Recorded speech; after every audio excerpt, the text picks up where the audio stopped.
I also have a very good friend who lives in Boston. Her godmother, literally, the godmother, Yeah. Imelda Marcos. Oh no.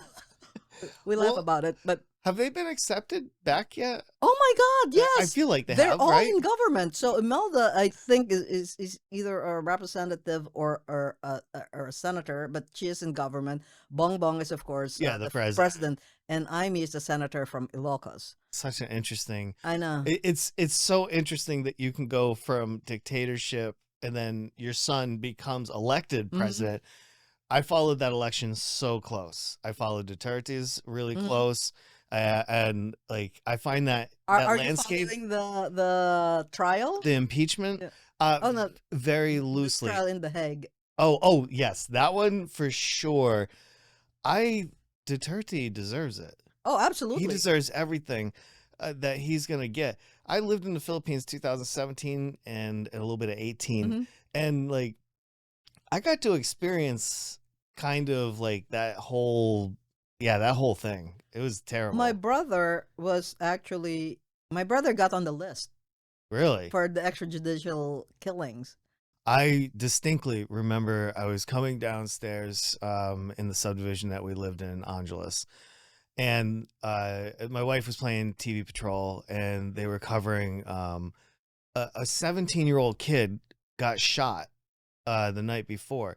So I guess the like some kids were hanging out like around maybe like Pure Gold or something like that, and I guess like two police officers came, and it was part of like the DDS, Mm-hmm. like you got drugs, and they were like, what? No. And then like I guess one of the cops took the 17-year-old to like a dark corner where nobody could see him Mm-hmm. and just shot him Yep. and just said he had drugs on him, and that was it. I'm hoping, I don't know if they've picked up Bato, No, I don't know. but I hope so. I remember him being on TV all the time as the Philippine National Police Mm-hmm. chief, constantly just supporting this stuff, enabling this stuff. And for anybody that's never experienced like government violence Mm-hmm. like that was scary. That Yeah. was very scary. Being in a situation like that. I mean, I still live my life and all, I've but not I've not experienced it firsthand because, like, the violence in the 70s when the activists are getting salvaged.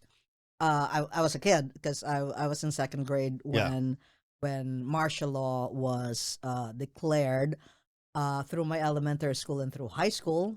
Martial law, under martial law.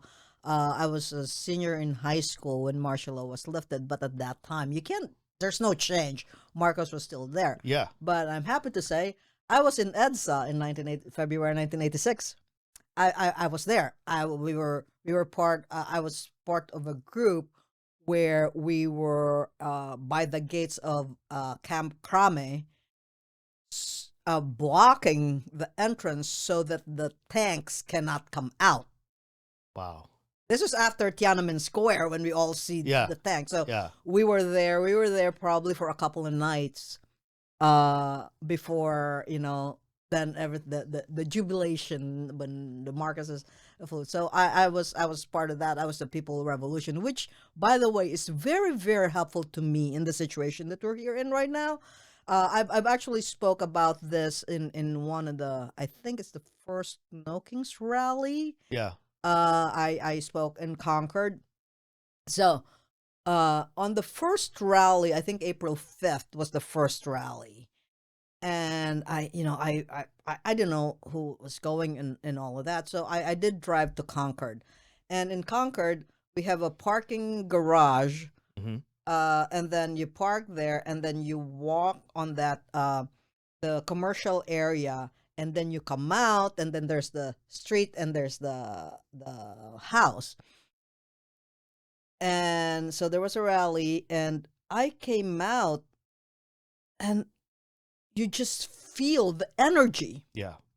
I'm like, oh yeah, this is it. Yeah. This will happen because it reminded me of how it felt being in EDSA in February 1986. That had to be really powerful. Yes, so right now this thing, I knew it at the very, the first round was like April last year. Yeah, like we really have to do this. I was very encouraged, and I still carry that feeling that this is gonna happen. We just have to all be in it.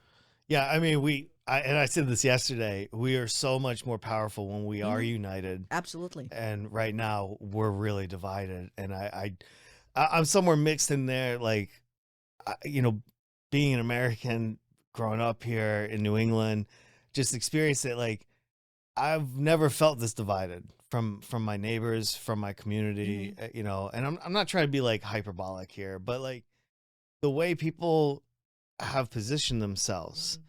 on like their own sports team is insane, because that's how we lose. Yep. And but seeing the No Kings, seeing a lot of like the Merrimack ICE detention, all of those they're not really protests, they're peaceful Yep. protests, and it's encouraging. It's encouraging to people like me, you know, like I really hope we get through this. I think so, and I think the peaceful protest, we really have to emphasize the peaceful. So, we go to my car.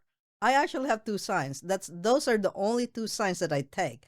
I mean, love people who make handwritten signs and all the messages and all. I love that, but I have two signs. One has a heart, Yep. and one has a peace sign. Those are very, very good And ones. you don't have to say anymore. No, I think they stand on their own. Yep.